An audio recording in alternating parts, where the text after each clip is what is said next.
Culture Média sur Europe 1, 9h30, 11h avec Thomas Hill. Et avec Sacha Nokovic qui nous a rejoint pour parler sport tout à l'heure. Salut Sacha. Salut à tous. Dans un instant, la chanteuse Mentissa va nous rejoindre pour un live à ne surtout pas louper. Mais d'abord, dans ce défilé de stars qui est aujourd'hui cette émission, j'accueille une humoriste, une comédienne qu'on a découvert en 1990 dans cette émission.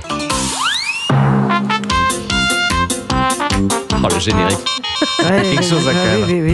Ça n'a pas vieilli du tout, c'est ça qui est bien. C'est pas daté. On se sent pas vieille quand on dit 90 et qu'on entend le générique. Moi, je regardais tous les dimanches après-midi, s'il faut. Vous aviez quel âge? J'étais tout petit, mais j'aimais déjà beaucoup. Bonjour Virginie Lemoine. Bonjour. Merci d'être avec nous. Merci de me recevoir. Et d'être là ce matin pour parler de la pièce que vous avez écrite et que vous allez mettre en scène au Festival Off d'Avignon. D'abord, vous y êtes allé souvent au Festival d'Avignon? J'y vais chaque année. Je suis addict.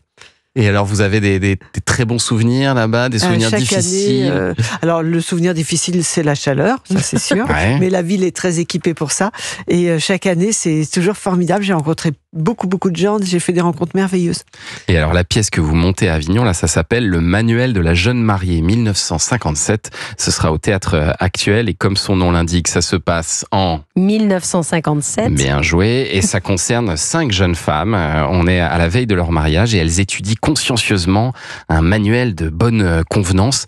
Qu'est-ce qu'il contient, ce manuel? Alors, des tas de conseils. Alors, ce manuel, donc, c'est le mien. J'ai lu énormément de choses et j'ai reconstitué un manuel, ce qui fait que toutes les informations sont absolument historiques. Ouais. Après, il contient beaucoup de choses, le manuel, beaucoup de conseils. Ça se faisait vraiment des manuels de jeunes mariés. Absolument, quoi. Voilà. Ça s'est fait. Alors, j'ai cherché à quand remonter cette tradition des manuels et plus ou moins après la Révolution française, mais surtout tout au long du 19e siècle, 20e siècle, je pense jusqu'aux années 90 à peu près. Donc on expliquait comment devenir une bonne mère, une bonne épouse. Voilà, une bonne ménagère. Alors qu'est-ce qu'il y avait comme conseil, par exemple? Est-ce que vous pouvez nous donner des conseils ahurissants? Alors, ce qui comptait beaucoup, alors bien entretenir la maison, ça c'était très important. Ouais. Donc des tas de propositions de produits ménagers qui sont insensés.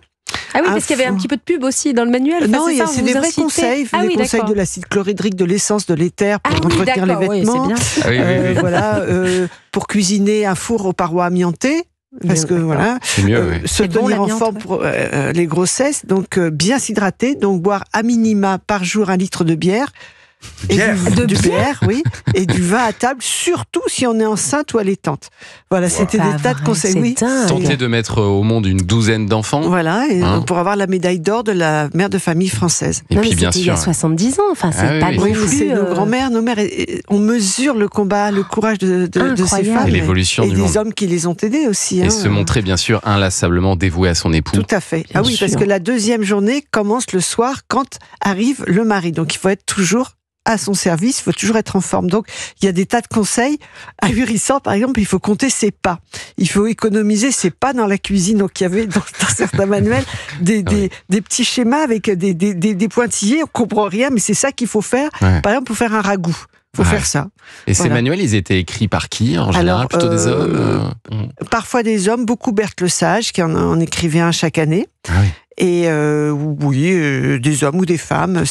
Alors, il y avait le guide de la jeune fille rurale. C'était le plus touchant que j'ai lu. Vraiment, pourquoi? Il y a beaucoup de respect pour les jeunes femmes. On leur vend pas un avenir rose. On leur dit votre avenir sera parfois difficile et vous devrez aussi avoir beaucoup de courage. On vous souhaite beaucoup de courage. Préparez-vous, mais vous aurez aussi des moments très heureux, mais pas que.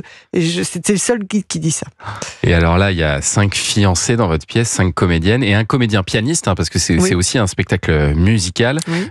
Vous avez écrit des chansons même? Oui, il y a 4 chansons pour ce spectacle. Et alors, une des fiancées dans votre pièce s'appelle Madeleine, elle a 49 ans, elle est une jeune mariée parce qu'elle n'a jamais voulu se marier. Oui. Elle n'aime ni les hommes ni les femmes.